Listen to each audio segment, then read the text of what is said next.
Oi pessoal, hoje eu vim falar da segunda parte de grávida aos 43 anos. Ó a minha florzinha aqui, meu nenenzinho lindo. E eu? Você também. Então vou continuar, né? Aí eu fiz com 10 semanas a sextagem fetal. Aí foi numa sexta-feira que ia ser a revelação. Aí eu tive a obstetra na sexta. Ela colocou aquele aparelhinho de escutar o coração e falou assim: Ana, é outra menina. Aí eu olhei pro cara do meu marido e falei assim: ai, hoje ia ser a revelação. Ela falou: ai, desculpa, eu estraguei. É porque o coração é diferente da menina e do menino. Nunca tinha escutado isso, né? E era a minha quarta gravidez. E aí, só que a hora que aí estourou o balão, que eu vi que era menina, vocês podem ver no final do vídeo que minha mãe vai me abraçar e eu falo: a médica acertou.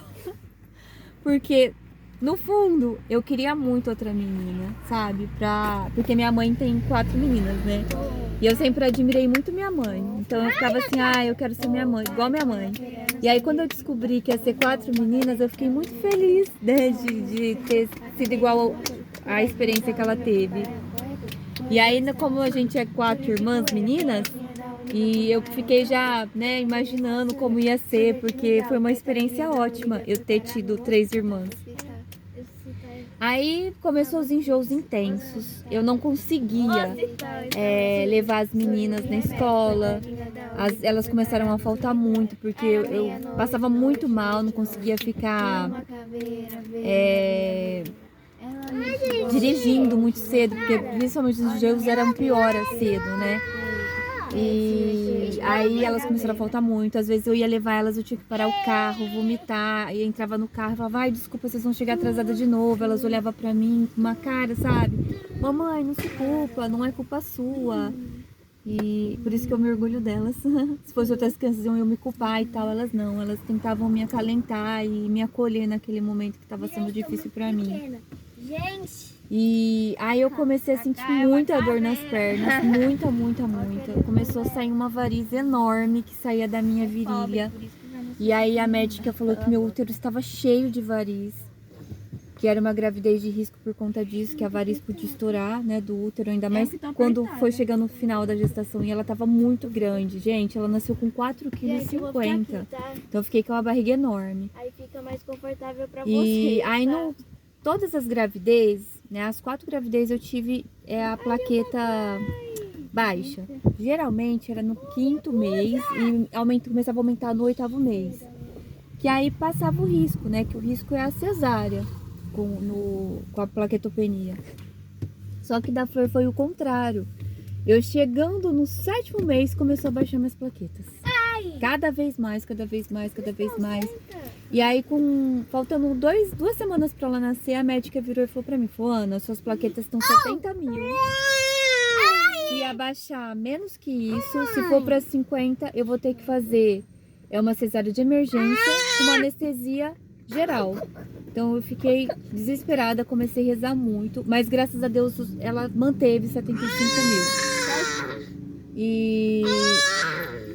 E aí quando eu cheguei no 7º mês, eu comecei a ter sangramento e bastante contração. Aí eu tive que entrar com a inibina para segurar um pouco e fazer repouso absoluto. Mas como teria jeito de eu fazer repouso absoluto, já que eu tava sendo mãe solo durante a semana? Então eu tive que aguentar firme, sabe? Fazer repouso nas horas vagas.